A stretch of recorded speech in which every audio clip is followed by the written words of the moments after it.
2025 SLST ফ্রেশার্সদের পক্ষ থেকে basically যারা 10 নম্বরে বঞ্চিত তাদের পক্ষ থেকে একটি প্রেস কনফারেন্স করা হয়েছে গতকাল, আমরা প্রত্যেকে সেটা দেখেছি।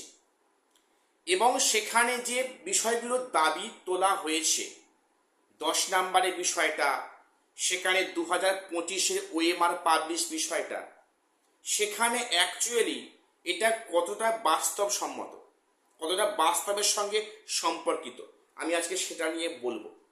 তাহলে সত্যি কি সেখান থেকে কোনো ওয়ে আউট আছে, কোনো সমাধানের কি রাস্তা আছে, খোলা আছে, আমি সেটা নিয়ে আজকে ডিসকাস করছি। এবং অনেকের যেটা প্রশ্ন যে আগস্ট মাসে কি 9-10-এর ইন্টারভিউ শুরু হচ্ছে, নাকি এই ভেরিফিকেশনের পর্ব সমাপ্ত হওয়ার পরে 9-10-এর ইন্টারভিউর কাজ শুরু হবে, আমি আজকে সে নিয়েও ডিসকাস করছি। তার আগে বলে রাখি যে আমাকে একজন কমেন্টস করেছেন বা করেছো, সেই মানে দাদাভাই কমেন্টস করেছে যে আমি ভুল তথ্য প্রকাশ করছি মানে পাবলিক ডোমেইনে, এবং সেখানে মানে আমার এগেনস্টে আইনি পদক্ষেপ নেওয়া হচ্ছে। প্রথম সেই আমি দাদাভাইকে বলি যে ভুল তথ্য যে প্রদান করার কথা আপনি বলছেন, বা তুমি যে বলছো ভাই, বা দাদা তুমি যে বলছো, বিষয়টা ঠিক আমি বুঝতে পারলাম না পরিষ্কারভাবে। আমি যখন যেটুকু আপডেট পাই সেটা তোমাদের সামনে আমি আনার চেষ্টা করি। হ্যাঁ, তার মধ্যে একটি ভুলভ্রান্তি হতে পারে, কোনো মানুষ তো 100% পারফেক্ট নয়।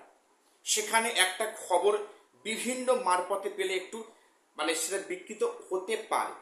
সেটা যদি অজান্তে কোনো ভুল তথ্য আমি পরিবেশন করে থাকি, আমি তার জন্য আন্তরিকভাবে দুঃখিত, ক্ষমাপ্রার্থী। তবে ইচ্ছাকৃতভাবে কাউকে বিভ্রান্ত করার বা ভুল তথ্য দেওয়ার কিন্তু ইচ্ছা আমার একেবারেই নেই। আমি সেজন্য এই চ্যানেলটা খুলে বসিনি। কাজেই আমি চেষ্টা করি যখন যা আপডেট পাই তোমাদের সামনে কালেক্ট করে আনার চেষ্টা করি। যদি ভুলভ্রান্তি হয় তার জন্য আন্তরিকভাবে দুঃখিত, ক্ষমাপ্রার্থী। এবারে আসল কাজে এসে, যেটা গতকাল যে প্রেস বিজ্ঞপ্তি হয়েছে, সেখানে ফ্রেশারদের পক্ষ থেকে যারা বিশেষ করে 10 নম্বরে বঞ্চিত হয়েছে, দেখো 10 নম্বরে যেটা পরিষ্কার কথা বলি যে 2025 যে এসএলএসটিটা হয়েছে, এটা বেসিক্যালি 2016-র যারা যোগ্য শিক্ষক আছেন তাদেরকে চাকরি ফেরাবার জন্য। এটা একটা কোর্টের উদ্যোগ। সেখানে কিন্তু কোর্ট কোথাও বলে দেয়নি যে সেখানে ইন সার্ভিসদের সাথে বসিয়ে একটা বিশৃঙ্খলা পাকাবে, যেটা আগের সরকার করে গিয়েছে, যে ইন সার্ভিসদের সঙ্গে একটা ফ্রেশারদের একসাথে বসিয়ে সেখানে কাউকে এক্সপিরিয়েন্সের মার্কস দিয়ে কাউকে সেখানে থেকে বঞ্চিত করে একটা যে মানে অসাম্য তৈরি হয়েছে, যার ফলে অনেক ফ্রেশার্সরা কিন্তু ফুল মার্কস পেয়েও চাকরি পায়নি। যা হয়তো কোনোদিন মানে এটাও ভাবাও যায় না যে ফুল মার্কস পেয়েও সেই ব্যক্তি চাকরি পায়নি, যেটা আমরা দেখলাম 2025 এসএলএসটিতে 60-এ 60, 70-এ 70 পেয়েছে। তারপরে কিন্তু সেখানে তাদের ডাক আসেন, তার ডাক কিন্তু পায়নি। এর মেনলি কারণটা কি, সেখানে কিন্তু এক্সপিরিয়েন্সের 10 মার্কস, অর্থাৎ কাল যে দাবিটা ওনারা তুলেছেন যে এক্সপিরিয়েন্সের 10 মার্কসটা বাতিল করা উচিত, এটা একটা সংবিধান বিরোধী যেটা বলা হয়েছে। দেখো এটা কিন্তু পরিষ্কার কথা। দেখো শিক্ষকরা কিন্তু অবশ্যই এক্সপিরিয়েন্সের মার্কস পাওয়া উচিত, এক্সপিরিয়েন্সের মার্কস কিন্তু টিচারদের অবশ্যই পাওয়া উচিত যারা ইন সার্ভিস আছেন। সেক্ষেত্রে কিন্তু ফ্রেশারদের কোনো সমস্যা নেই, সেখানে আমাদের তোমাদের মতো ফ্রেশারদের কোনো সমস্যা নেই।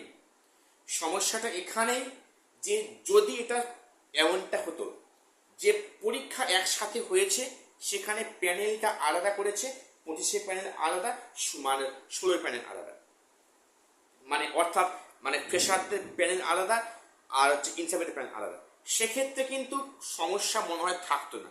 সেক্ষেত্রে যদি ইনসার্ভিসদের 10 মার্কস দেওয়া হতো, সেক্ষেত্রে ফ্রেশাররা কোনো এফেক্টেড হতো না। হয়তো ফ্রেশারদের ভ্যাকান্সি কম হতো। সেই যে বিশৃঙ্খলা কিন্তু হতো না। এখানে যে একসাথে পরীক্ষায় বসিয়ে একই প্যানেলে ঢুকিয়ে কাউকে 10 মার্কস দিয়ে কাউকে 10 মার্কস করে বঞ্চিত করে সে ফুল মার্কস দিয়েও সে চাকরি পাচ্ছে না, ডাক পাচ্ছে না, এমনটা কিন্তু কখনোই কাম্য না। এটা অবশ্যই একটা বাস্তবসম্মত কিন্তু একটা মানে কনসেপ্ট বা একটা দাবি যে 10 মার্কস কিন্তু বাতিল করে এই সাম্যটাকে ফিরিয়ে আনতে হবে।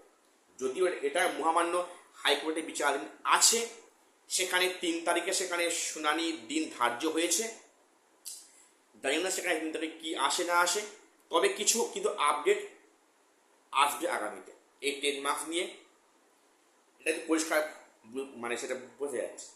এইবারে যেটা বলি ওএমআর পাবলিশ নিয়ে, দেখো অনেকেই মানে 2016 যখন ওএমআর পাবলিশ করলো, এই সরকার ক্ষমতা আসার পরে কিন্তু ওএমআর পাবলিশ করেছে 2016। একটা খুবই ভালো পদক্ষেপ অন্তত আমি মনে করি। নতুন সরকার যে 2016 ওএমআরটা পাবলিশ করেছে, এটা থ্যাঙ্কস নতুন সরকারকে যে এই ওএমআরটা পাবলিশ করেছে, করা কিন্তু উচিত ছিল। সে কারণে দেখলাম কি যে অসংখ্য ক্যান্ডিডেট 3-4টে কোশ্চেনে অ্যান্সার করে সেখানে র্যাঙ্ক করেছে এসএসসিতে। এরকম কিন্তু সংখ্যাটা কিন্তু অনেক আছে, তো সেখানে সংখ্যাটা অনেক আছে। তো এই 2025 ওএমআরের যে কারচুপি হয়নি তার সেখানে গ্যারান্টি কোথায় আছে?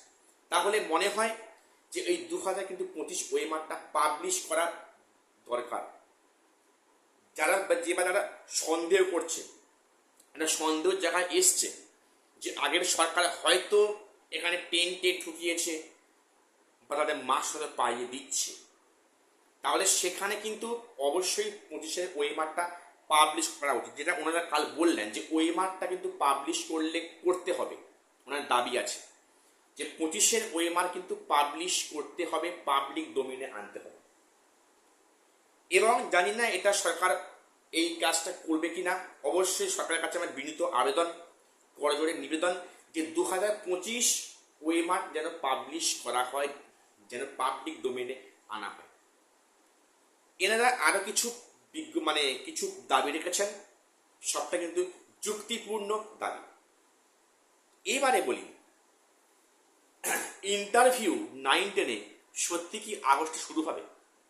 দেখো, যেটা আমরা সবাই শুনছি কানাঘুষো যে আগস্টে নাকি ইন্টারভিউ শুরু হবে, সম্ভাবনা কিন্তু আছে। এবং সেখানে কিন্তু সেখানে হচ্ছে কি ইন্টারভিউ বোর্ড গঠন নিয়ে কাজ হচ্ছে। তো যেহেতু অনেকে প্রশ্ন যে অনেকের তো ভেরিফিকেশন আছে সেপ্টেম্বরে, তাহলে কি করে আগস্টে শুরু হবে? দেখো, যে যে সাবজেক্টে হয়তো মানে ভেরিফিকেশন আগে হয়ে গেছে ভোটের আগে, তাদের ইন্টারভিউ শুরু হবে। এমনটা হতে পারে যে ইন্টারভিউ ভেরিফিকেশন সমান গতিতে হচ্ছে, ভোটের আগে যারা হয়ে গেছে তাদের ইন্টারভিউ কাজটা কন্টিনিউ হচ্ছে, এদিকে ভেরিফিকেশনের কাজও হচ্ছে। এখানে তো পরিষ্কার কোথাও মানে তথ্য নেই যে সেখানে ভেরিফিকেশন হয়ে যাওয়ার পরে ইন্টারভিউ কাজ শুরু হবে। সেখানে কিন্তু ইন্টারভিউ আগস্ট মাসে আরম্ভ হওয়ার একটা সম্ভাবনা আছে, যদি এটা খবরটা অবশ্য মানে অবিভাজ্য নয়। তো এই আগস্টে কিন্তু অবশ্যই আমার মনে হচ্ছে ইন্টারভিউ কাজ এই সরকার শুরু করবে। আর শিক্ষামন্ত্রী এটা বললেন যে এই প্রসেস দ্রুত মানে সম্ভব শুরু করা হবে। কাজেই যেটা খবরটা যে আগস্টের মধ্যেই হয়তো 9-10-এর ইন্টারভিউর কাজ শুরু হচ্ছে, সম্ভাবনা খুব বেশি। আজকে এটুকুই আপডেট দেওয়ার ছিল। চ্যানেলটা সাবস্ক্রাইব করে দিও। দেখা হচ্ছে পরে ভিডিও।